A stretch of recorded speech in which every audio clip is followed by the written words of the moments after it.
Sparta was seen as a living wall, soldiers as hard as stone, trained from childhood and feared throughout the Greek world. But even giants fall. And one day, the one who came knocking to challenge that fame was none other than Rome, a rising empire that would forever change the fate of Greece. The question is simple. How did the Romans manage to defeat those warriors who once seemed invincible? To understand, we need to go back in time, to 371 BC. Sparta was no longer as strong as before, though few noticed it clearly.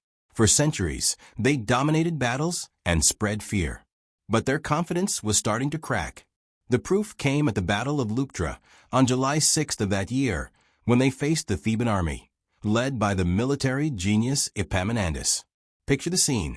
On one side, about 11,000 Spartans, led by King Cleombrotus I, certain they would win yet again. On the other, just over 7,000 Thebans, seemingly at a disadvantage. But Epaminondas had a trump card, a new way of fighting. The battle began with the cavalry. The Thebans, swift and precise, pushed the Spartan horsemen back against their own infantry. And then came the masterstroke. The Theban left wing, charged with fury, broke through the enemy lines and killed the Spartan king himself, the first Spartan monarch to die in battle in more than a century. That death was like tearing the heart out of the Spartan army. Morale collapsed, soldiers fled, and the myth of invincibility began to crumble. Sparta lost between 1,000 and 4,000 men. Thebes only about 300. For the first time in centuries, the world realized that Spartan power was not eternal. This defeat paved the way for Rome, years later, to find a Sparta already weakened. When the Romans arrived with their military might and relentless discipline, what remained of Sparta's former glory could not withstand them. And so, what once seemed impossible happened. Sparta fell, and the destiny of Greece was changed forever. The victory of Thebes was not just a defeat for Sparta. It was like flipping the board of a game everyone thought had already been decided. For the first time, Sparta was no longer the absolute master of the battlefield. Thebes took the lead in Greece, bringing new ideas of warfare and politics. But as always happens, when someone rises too quickly, others start to feel uneasy. Sparta tried to recover from a fall, while in the distance a new giant was emerging, Rome. By the 2nd century BC, Rome was no longer just a strong city. It was growing like lightning, conquering territories and shifting the balance of power in the ancient world.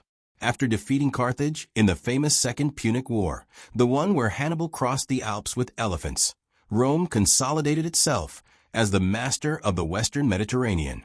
And that was only the beginning. With its disciplined legions and well-structured politics, Rome turned its gaze to the east, where Greece was weakened.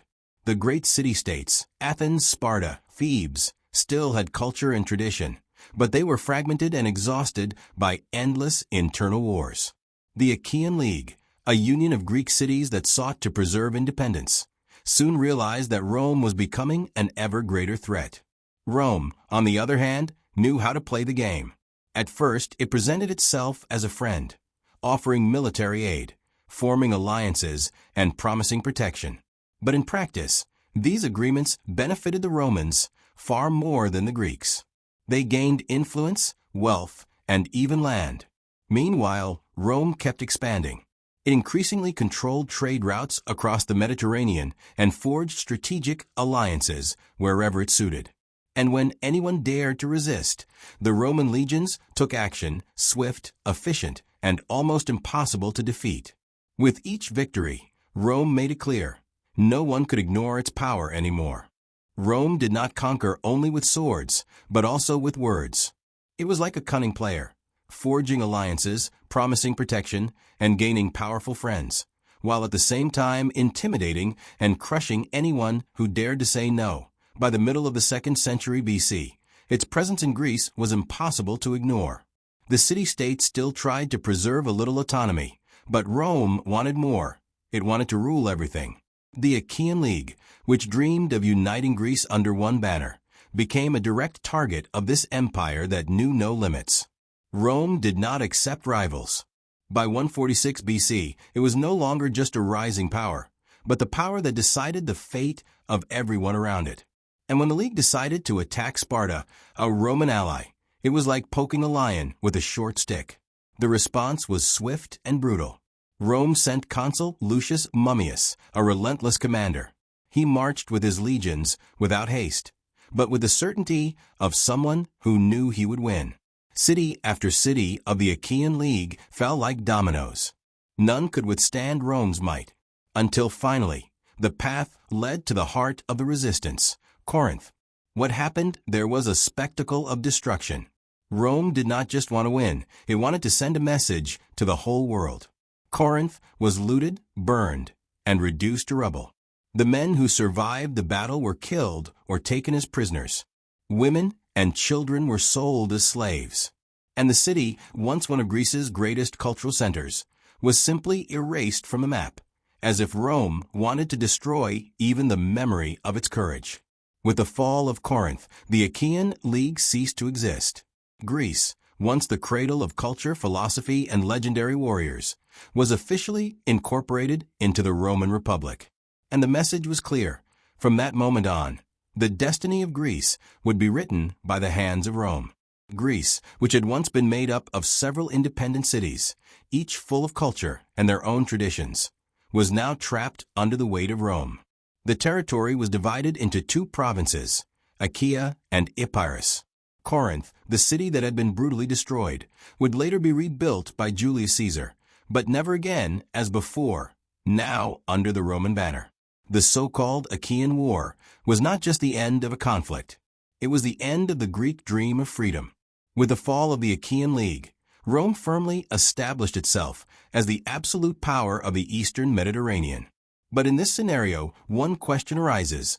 What about Sparta, the city that once made the world tremble? After the destruction of Corinth, Sparta found itself facing a new reality. Greece had been transformed, and Rome was now the one setting the rules. Sparta, weary and weakened, no longer had the strength to resist this giant. However, unlike many other Greek cities, it was not plundered or destroyed. Why? Because Sparta had become a useful ally. The Romans understood the symbolic weight of that legendary city. For this reason, they allowed it to keep a certain appearance of independence.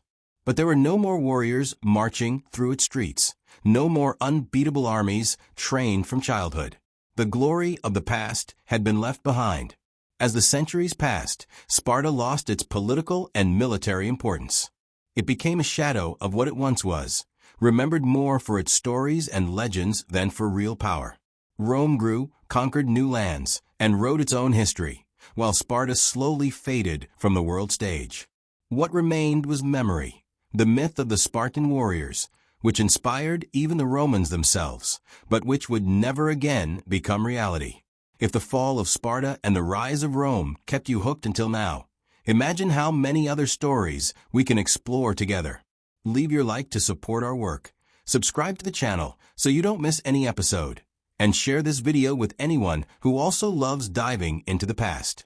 Now tell me in the comments, do you think Sparta deserved to be preserved, or was Rome simply following the inevitable course of history?